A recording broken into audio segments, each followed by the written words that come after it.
Arsenal at the moment now are the archetypal modern day football team where it's all systems and there's no superstars. There's no stars, bro, in that team. And the thing is, there's not a single player in that team, probably aside from when it comes to scoring goals, maybe Trossard. You've seen that he can pull something out of the bag and put one in the top corner. Jesus ain't gonna do that. Jesus got a little cheeky dribble in there, but that's about it. They ain't got no one that's really gonna. Who turns the game when it's not going for them? No one. TNT, bruv. Before the game, Arsenal fans were giving it. Yeah, we're gonna smash them. This, that, and the other. After the game, them man were heartbroken, fam. The man got slapped up, bro, and it wasn't even like Arsenal were in the game at any point, bro. Like they had no control over anything, bro. I ain't seen them dominated like that in a minute, bro. It was crazy. Do you know what it is though? It's hella side to side. Like they had the ball, but at no point was I looking at this thinking, yeah, Arsenal. You know when Arsenal they swing it around the edge of your box and you know the goal's coming. It was almost, for me, it was reminiscent of almost City's game versus Brentford and how they weren't. At no point I'm thinking, yeah, the goal's coming. Honestly, to have no shots on target, no shots on target after scoring 23 goals in however many games, these men fully went back into their shell. But can we be surprised though? Listen, I thought Arsenal were going to do something in it because they convinced me. They had me fooled. I was here doing videos thinking, right, these men turn the corner. And then, sometimes I think I understand why the Arsenal fans, especially the old heads, I get it, innit? Like, I get it. Games like that, I get it. Pepe's the same age as their gaffer. He's the same age as their gaffer. Understand that. And I think the other centre-back, that's his debut. They were missing their best striker. People aren't talking about this. They're not. They showed us the game from the chance earlier on, bro. I'm calling it from now, innit? This is phase 1. These men were calling for Bayern Munich. Real Madrid. They done a combined 11 with Real Madrid. I'm seeing 8 Arsenal players in the combined 11, bro. Bro, like I'm seeing all these crazy comparisons, and you're messing up at phase 1, bro. These men are booking appointments with the best of the best and can't get past phase 1. Bro, and this is their manager's 4th full season as well, blood. This ain't the beginning, you know. Arteta in Europe is spooky. A lot of Arsenal fans aren't talking about his record in Europe. It is spooky, bro. He's not him, bro. He's not the guy. I can't lie, bro. Yesterday, he stood there and watched his team do absolutely nothing for 94 minutes. Why would you do that, bro? Like, man made one change, bringing on Jorginho, to make a double pivot instead of a single pivot with Declan Rice, but that was never the issue. Fair play, it's going to be hard. When teams press, Arsenal are going to struggle to play out with just Declan Rice in the pivot because he doesn't want the ball. So the manager should have known that. But I saw the way they were pressing after the first 60 seconds, and I was like, all right, cool, this is not going to be easy for Arsenal, bro. But it is what it is, man. The manager brought in this Lord Farquaad in goal, that midget, bro. He brought him in, He brought him in to try and play out from the back and do all of these other things. But, bro, that's Arsenal's kryptonite, bro. Just press them into oblivion, and they make mistakes, innit? Their belly's not built for the Champions League stage. Their belly's too soft, bro. They're not a Champions League club. They got no football heritage, bro. They ain't got no heritage in the competition, bro. They need to stick to the FA Cup, bro. I'll be honest. But that's all they've won in the last 20 years.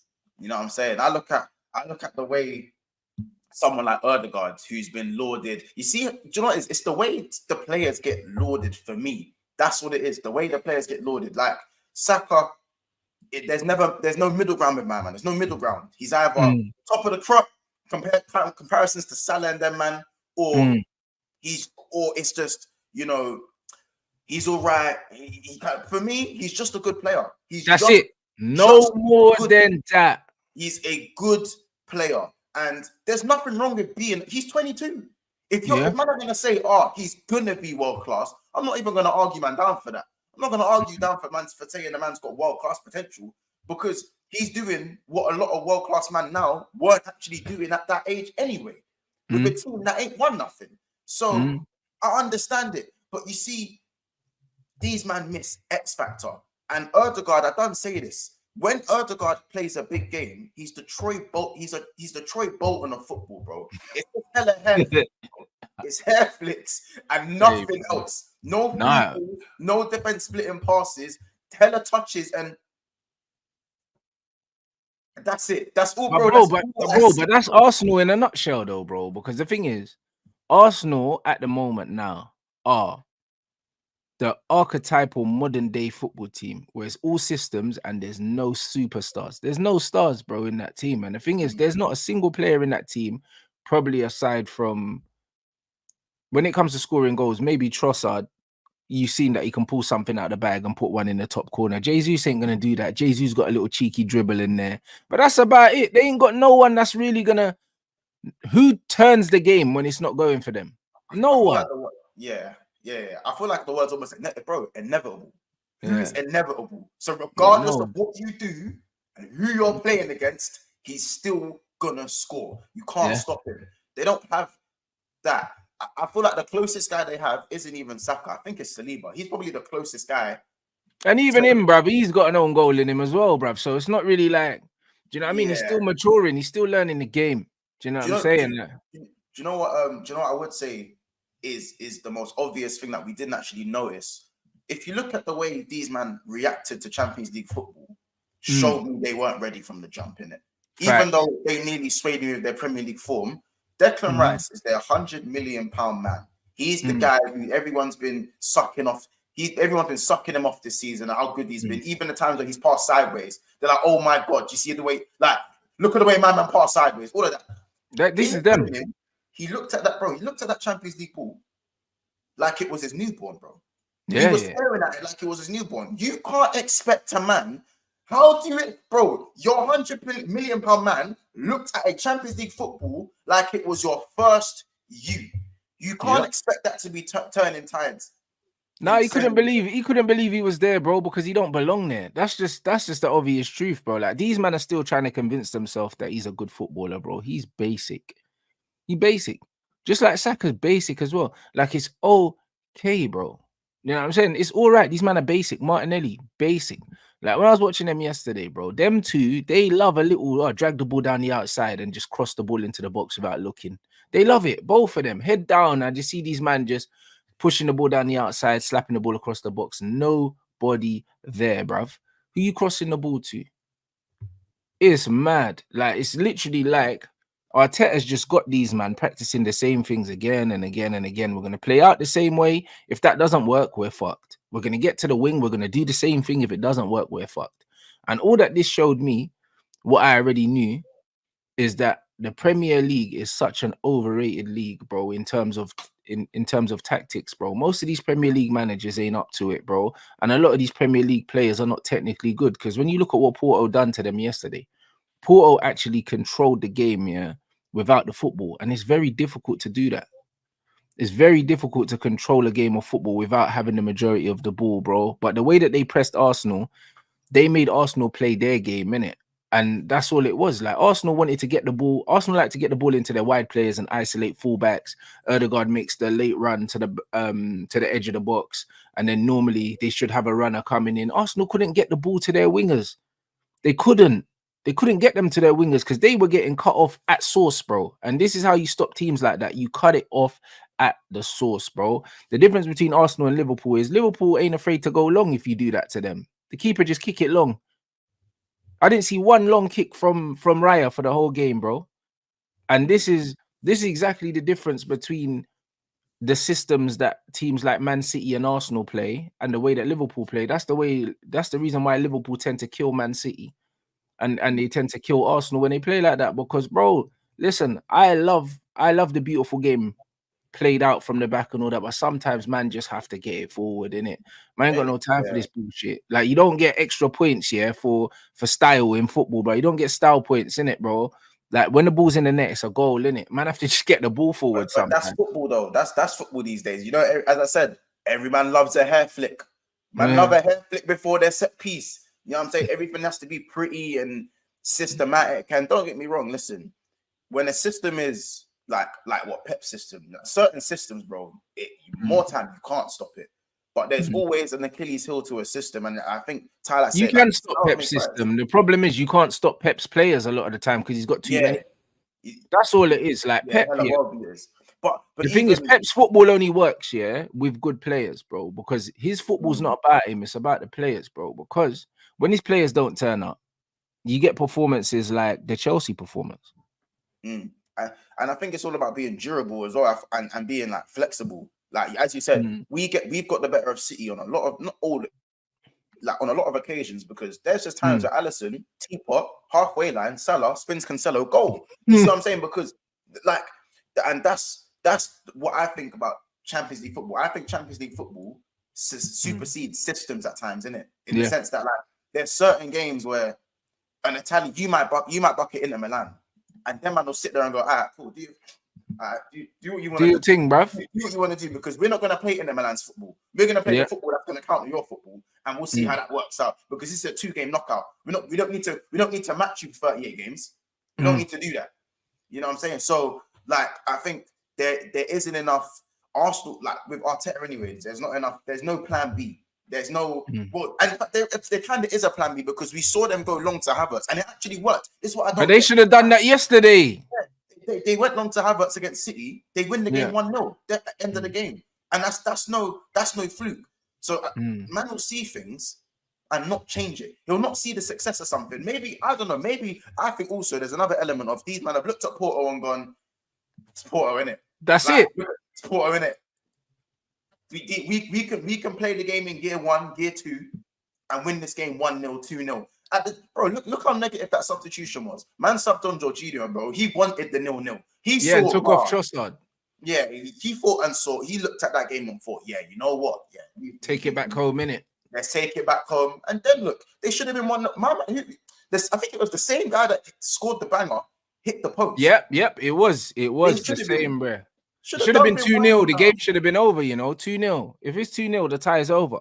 Tie is done. So let's not. I'm not even going to get ahead of myself too much. I'm not going to cuss every man. I'm not going to crash it on Arsenal 100%, because they can still go win 2-0 at the end. They can still go through. Things can change. But obviously, I think if you look at Porto, they got Benfica, but Arsenal got Newcastle.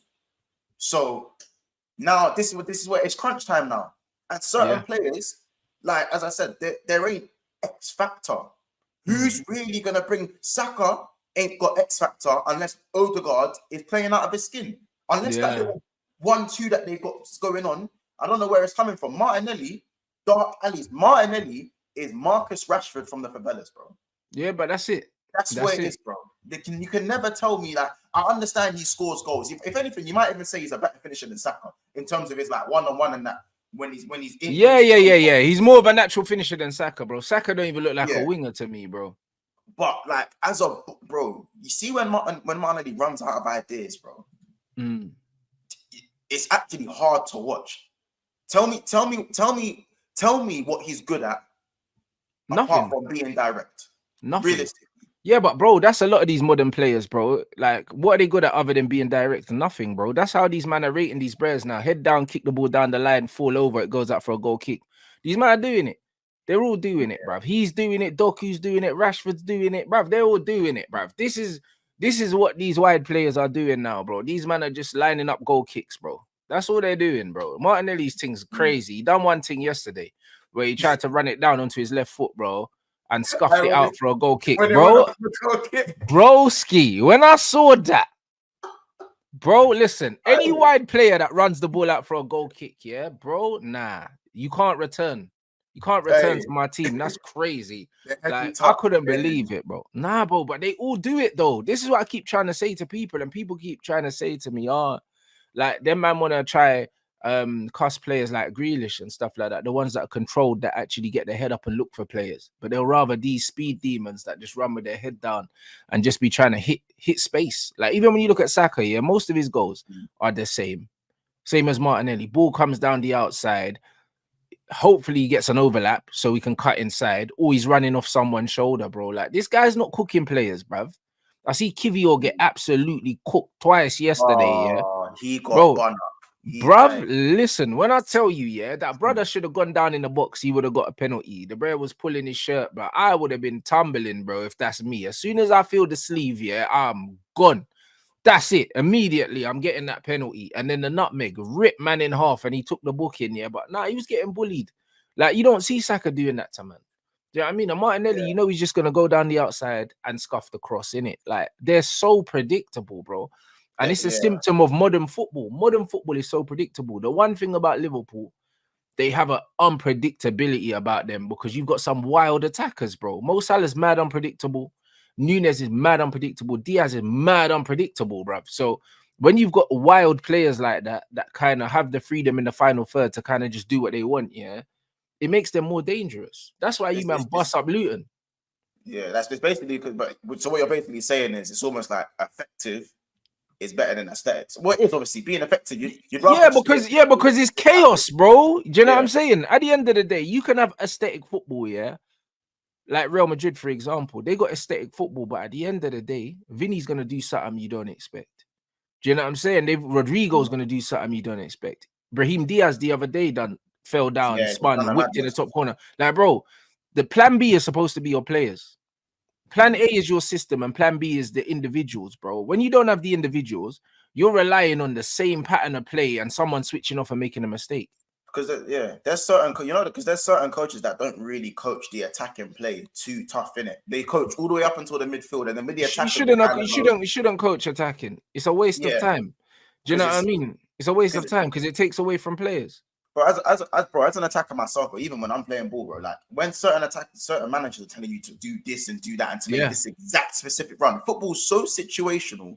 Exactly. Like, if you have to, anything instinctive is always going to be quicker than something you have to think about. Well, exactly. It's as simple as that. And the less time you have, the harder it's going to be for a defender. The more time you give a defender to think and stand you up, it's long. So you see when Saka's slowing the ball down, waiting for the 1-2. Obviously, I'm not saying Saka can never beat a player, but for me, Saka needs a bit more of what Martinelli has in his locker when it's working. And Martinelli needs a bit more of what Saka has when it's working. And it's a nice little thing to have, but the attackers at Arsenal are all too reliant on each other. They're all too reliant on each other. Like, they're reliant on the system because they don't have abilities, bro. Like even this quote, he said Guardiola says, that he allows his attackers to express themselves in the final third, bro. I'll be real, he doesn't. You know them ones, because if Guardiola, liked attackers to express themselves in the final third, he wouldn't sign the players he signs. And he wouldn't play them the way they play. Why does Grealish play the way that he plays for Pep if he's allowed to do what he wants? Attacking. That's not Grealish. Yeah, that's not off the cuff for Jack Grealish. It's not. I don't care what anyone says. He says he lets them, but he doesn't. Pep's a control freak, bro. He likes to control every aspect. He's probably the only manager in the world that would play Bernardo at left back, bro. That's not normal. Do you know what I'm saying? So this whole I let my attackers attack, no, he doesn't. Do you know what I'm saying? He does not. And even Henry said he got subbed off for Barcelona because he made the wrong run and that, even though he scored because he didn't hold a certain position. Nah, Pep plays, he plays automated football, blood. You know what I'm saying? Simulation thing. That's what it is. You can watch Man City for 94 minutes and it's just the same. Yeah, exactly the same. And then if that doesn't work, just De Bruyne just starts spamming. That's all that happens. There's no freedom. There's no freedom in these players. They've got too many match winners for that to matter, though. Exactly. But this is my point. Pep can get away with it because he's got these players. That's the only reason he can get away with it. But the thing is, this way of playing now is the reason why there's less individual players that have a mind of their own. They don't know how to make runs, bro. Because if you're coaching attacking, your attacker keeps running into the box. But sometimes you got to hold your run. You don't always just run in a straight line and just say, oh, you know what, when he gets the ball, I'm going to go here. Nah, sometimes you need to read the game. Instead of running front post, you need to go to the back post. You need to peel off, or you need to come short. Like, you don't coach attacking. Attacking supposed to be instinctive, bro. It's meant to be, bro. It's not rehearsed, bro. And that's the problem with football. Like, it's so rehearsed right now to the point where now it's so easy to watch games where teams just cancel themselves out. So easy, because there's almost an air of predictability about football now that there never was.